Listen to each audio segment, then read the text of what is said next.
In our last video, we looked at the western provinces, except Manitoba, but who doesn't forget about Manitoba? In this video, we'll be looking at all of the eastern provinces, including Manitoba, once again looking at some history and their economics. If you forgot about the ranking of last time, here they are on screen. But without further ado, let's start off with Manitoba.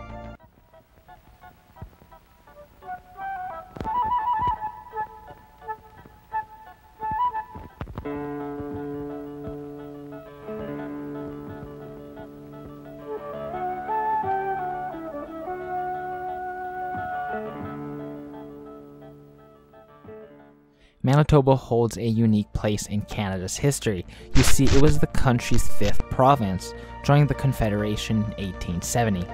It was born out the Red River Settlement, which was the area that became part of the new province. Today, Manitoba's geographical location straddles the boundary between Prairie Canada and Central Canada, giving it a diverse landscape that shares similarities with provinces like Saskatchewan and Alberta. With a significant agriculture sector, Manitoba boasts fertile lands that contributes to its thriving farming industry. Alongside this, its topography, marked by vast prairies and rolling plains, is reminiscent of the Prairie West. However, the province also showcases a mix of attributes that set it apart from the traditional image of the prairies. For example, Manitoba boasts a mixed economy which includes not only agriculture, but also other industries and urban centers. Well, actually one urban center. We'll get to that soon. The province's urban orientation is more akin to Ontario, with one bustling city and a concentration of economic and cultural activities. Adding to its unique identity, Manitoba embraces a multi-ethnic character, reflecting the diversity of its population. Unlike some other regions in the Canadian West, which have experienced economic cycles marked by booms and busts, Manitoba has maintained a steadier pace of development and growth. Its more stable economic trajectory has contributed to its enduring prosperity and resilience. In the southern region of Manitoba, the countryside possesses a distinct and well-established appearance that sets it apart from the other prairie provinces.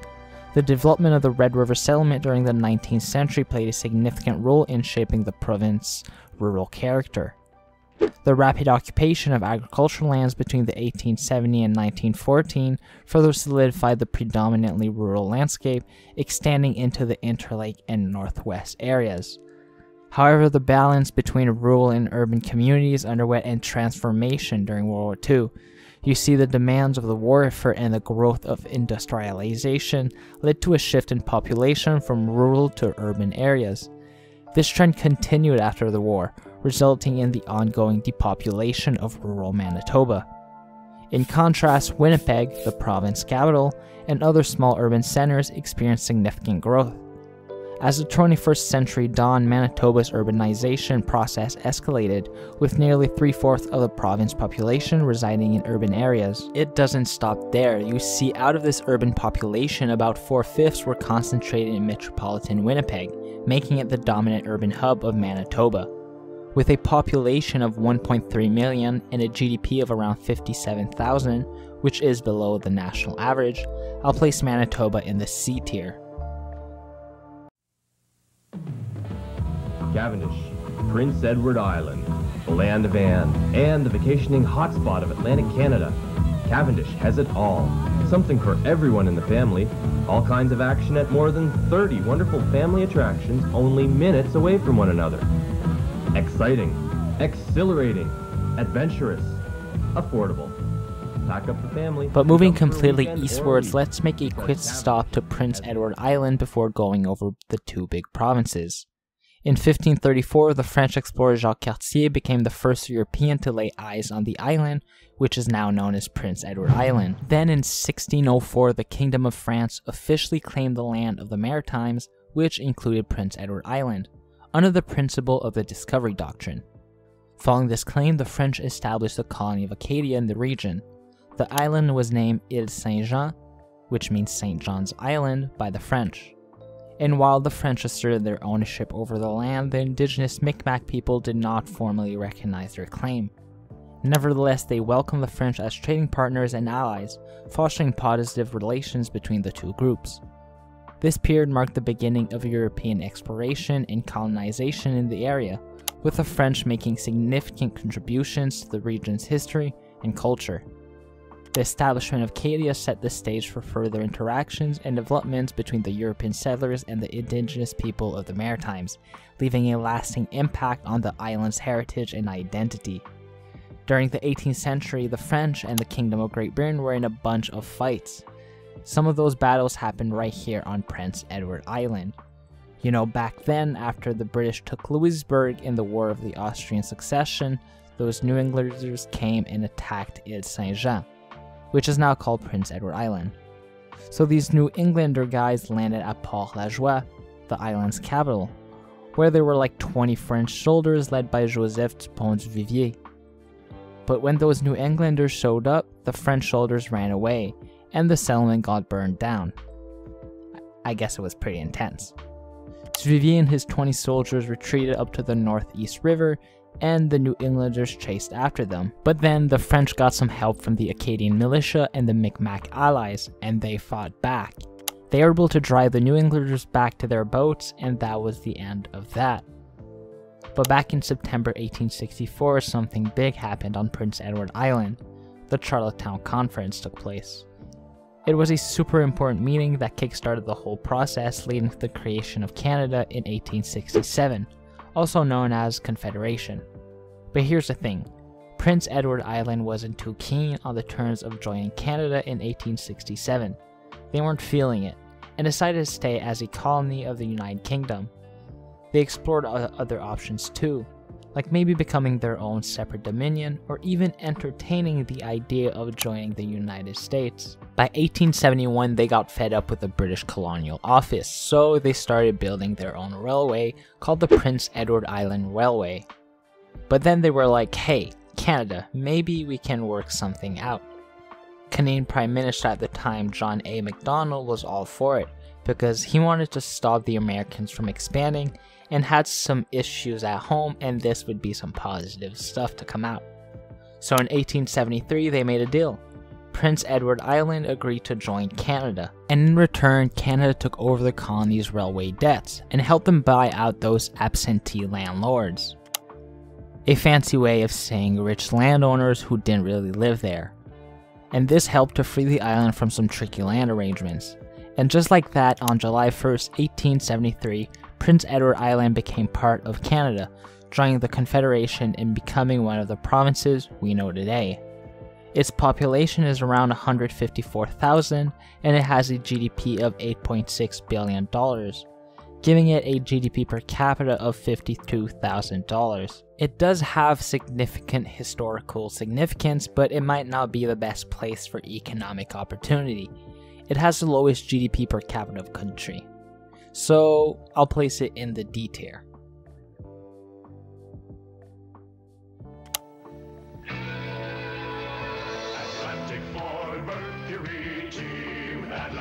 From the shores of the Atlantic to the Gulf of St. Lawrence, from Fundy to Cape Breton Isle, Ford Mercury's Team Atlantic is out to win you over. Team Atlantic. Whether it's a beautiful new Ford Mercury you're after or fast, dependable service with a smile, your Atlantic Ford Mercury dealer is the place to get it. Atlantic Ford Mercury, Team Atlantic. Moving over to Nova Scotia.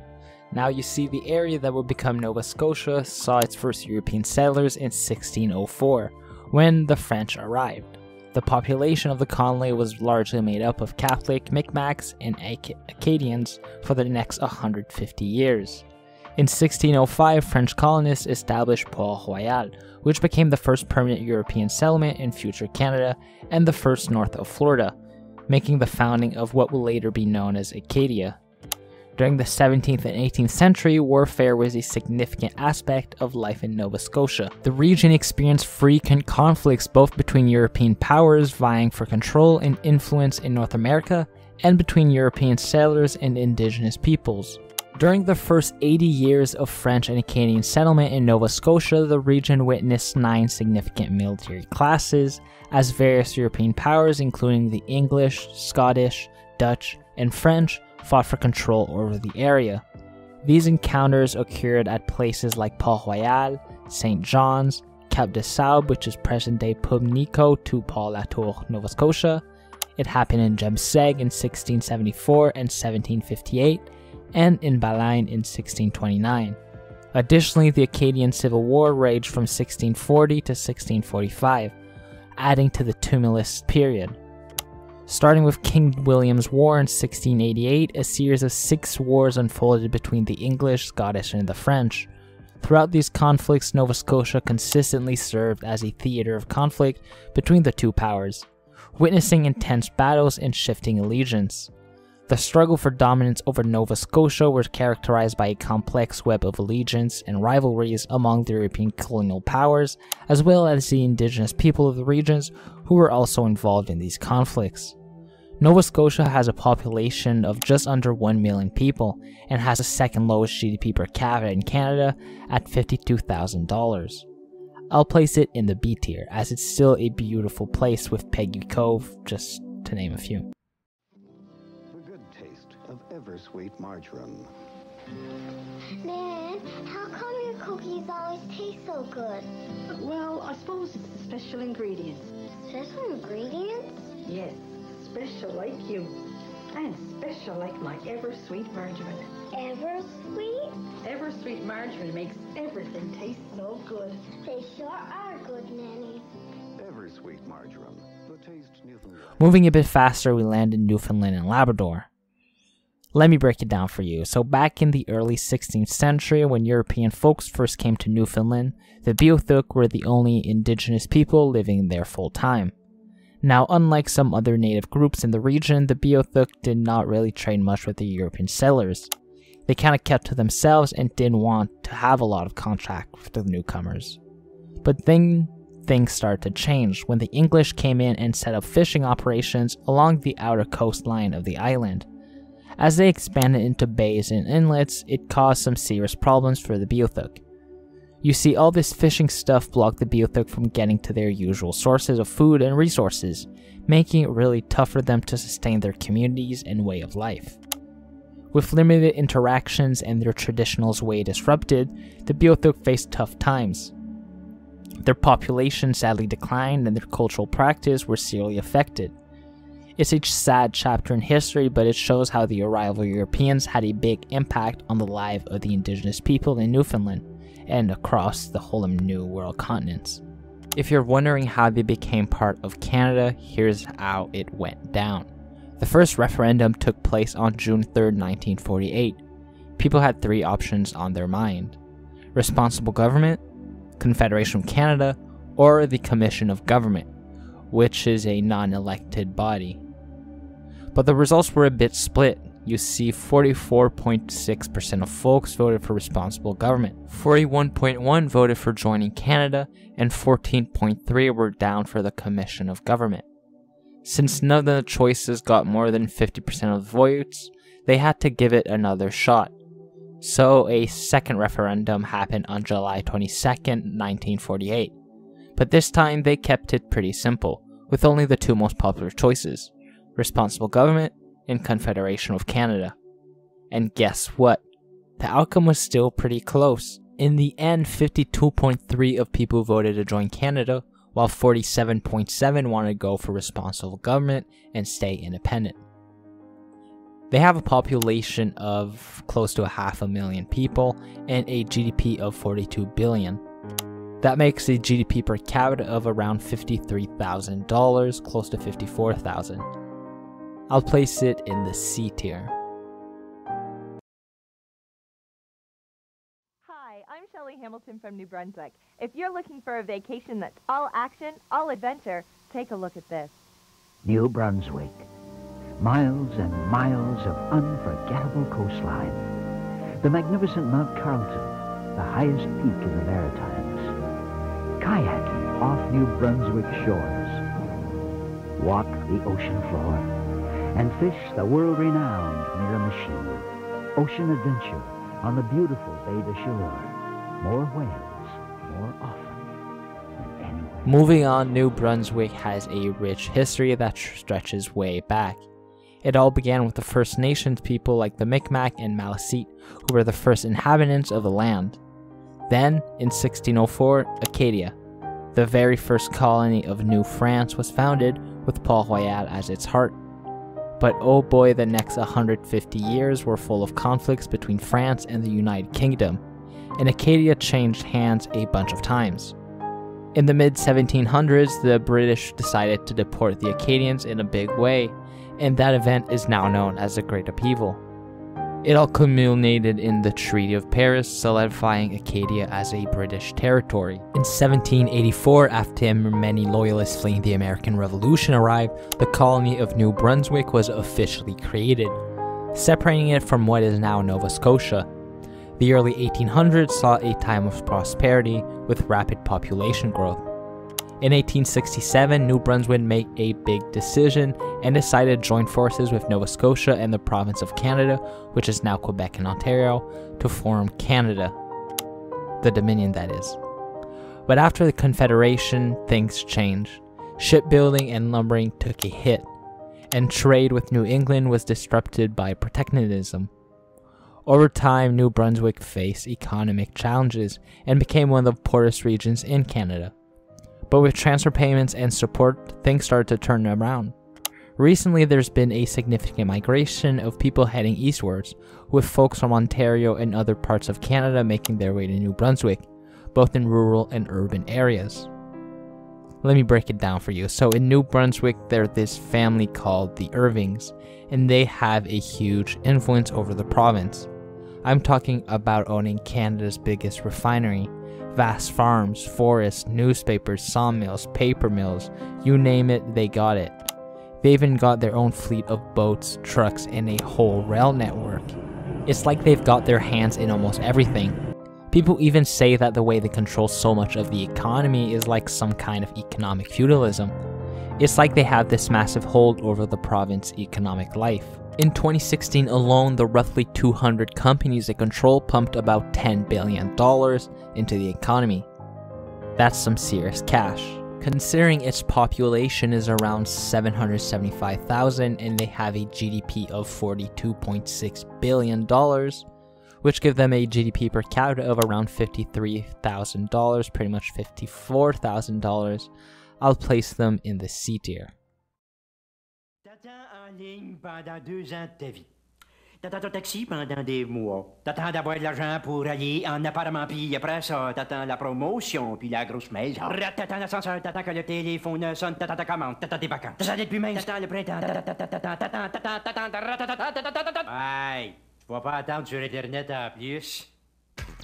Let's move on to the second most populated province in Canada, and the only province where French is the most spoken language, Quebec. Back in 1534, the French explorer Jacques Cartier set off on an expedition ordered by the Kingdom of France. He made his mark by becoming the first European to discover and map Quebec when he landed in Gaspé on July 24th of that year. In 1535, Cartier went on his second expedition with 3 ships, the Grande Hermine, the Petite Hermine, and the Emerillon. This time though, he explored the lands of Stadacona and decided to name the village and the surrounding areas Canada, inspired by the Iroquois word for village, Canada. After wintering in Stadacona, Cartier returned to France, but this time he brought along about 10 St. Lawrence Iroquoians, including their chief Donnacona. In 1540, Donnacona shared the legend of the Kingdom of Saguenay with the King of France. This sparked interest in another expedition, but this time it would be led by Jean-François de la Roque de Roberval. However, that attempt to find the kingdom was not successful. For the next 50 years, France mostly backed off from North America due to financial crisis and other challenges, like religious wars. But around 1580, they got fired up again, this time because of the booming fur trade, especially the demand for beaver pelts. So, New France transformed into a colonial trading post. In 1603, Samuel de Champlain ventured into the St. Lawrence River and made a defense pact with the Innu, Malecite, and Micmacs on Point Saint Mathieu. This alliance played a key role in maintaining the French presence in North America, because they were numerically very disadvantaged compared to the British. The French also provided military support to the Algonquins and Huron people against Iroquois attacks, leading to what we know now as the Iroquois Wars, which lasted from the early 1600s to the early 1700s. After the British officially took over Canada in 1763, they set up a new system of government for their newly acquired territory. This was done through something called the Royal Proclamation, which laid out the rules and regulations for how things would work from now on. The Canadiens, or Canadians Renfouis, which were the French-speaking inhabitants, were the majority of the population in the region. They found themselves under the rule of the British Empire. They were confined to a specific area called the province of Quebec, which covered the St. Lawrence Valley and Anticosti Island. The British, though, they had some concerns about unrest in their southern colonies, and they worried that the Canadians might support what was brewing, the American Revolution. To keep the allegiance of the Canadians to the British Crown, they needed to make some accommodations. So Governors James Murray and Guy Carleton stepped in and pushed for change. In 1774, the Quebec Act was passed, which allowed the Canadians to regain some of their civil customs, go back to their traditional seigneurial system, and get back certain rights, including the use of the French language. Moving forward, the Quiet Revolution was a time of radical change and transformation in Quebec. It was all about modernization, secularization, and social reform. The French Canadians were waking up to their situation, feeling dissatisfied with their inferior socioeconomic status and concerned about the cultural assimilation of French-speaking minorities in English-majority provinces. In 1960, the Liberal Party of Quebec took power with a slim majority, but you see, they campaigned with a rallying cry "C'est le temps que ça change," which means it's time for things to change. And boy, did they deliver on that promise. This government went on to implement a series of sweeping reforms across various sectors. They shook things up in social policy, education, health, and economic development. They created some major institutions like the Caisse de dépôt et placement du Québec, the Labor Code, Ministry of Social Affairs, Ministry of Education, l'Office québécois de la langue française, Régie des rentes, and the Société Générale de Financement. In 1962, the government of Quebec took down the financial syndicates on St. Jacques Street, making some powerful changes in the financial sector. Around the same time, they also began the nationalization of electricity, taking control of a crucial aspect of their economy.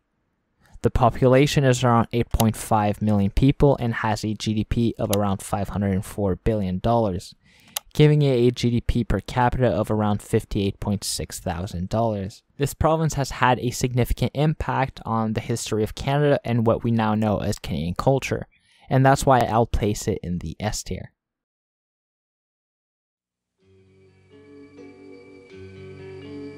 Start at the dawn of a new day, exploring the wide open road.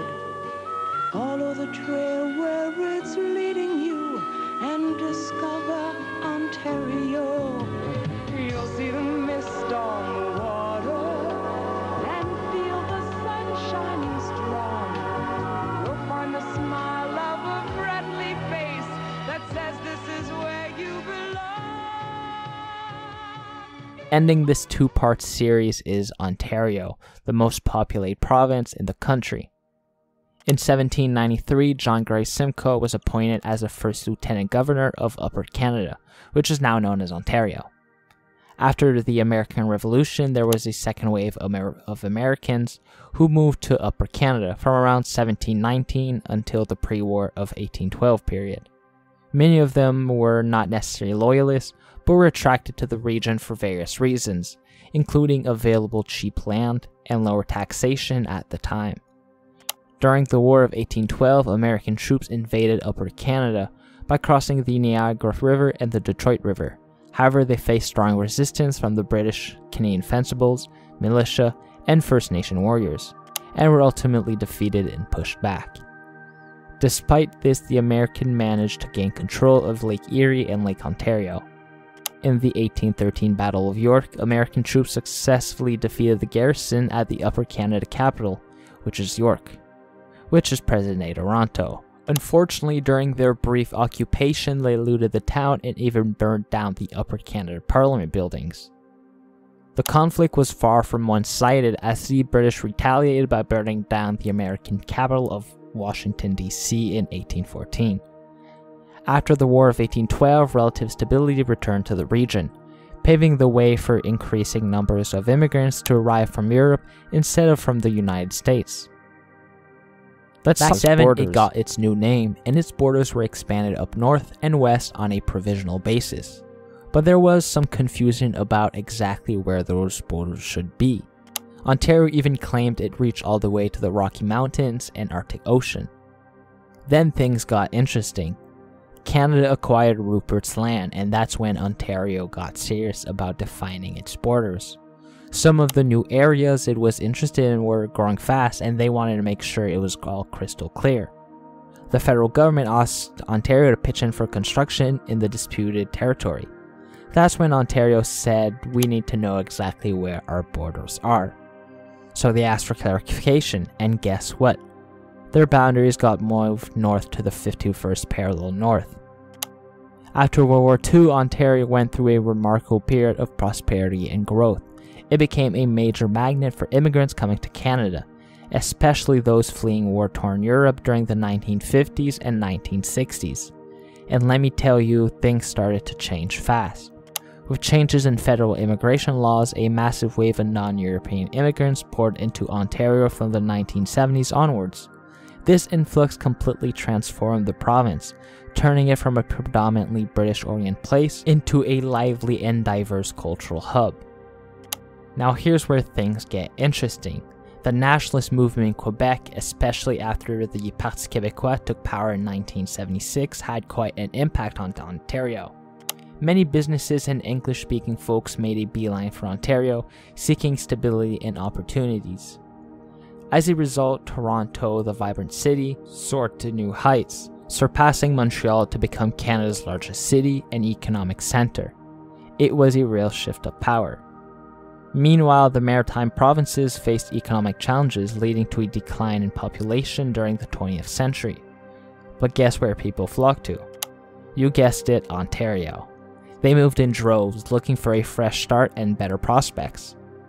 Today, Ontario has a population of 14.2 million people and a GDP of $956 billion, giving it a GDP per capita of $64.6 thousand. Again, Ontario, along with Quebec, has played critical roles in their country history and continue to influence it largely. For that reason, I feel obligated to put it in the S tier. If you've enjoyed this mini-series and would like me to do more of these longer type of videos, make sure to let me know in the comments. Make sure to subscribe with notifications to never miss a new upload, and let me know what you thought of it. It took a long time, so I'd enjoyed it. Thank you, and I'll see you on the next one.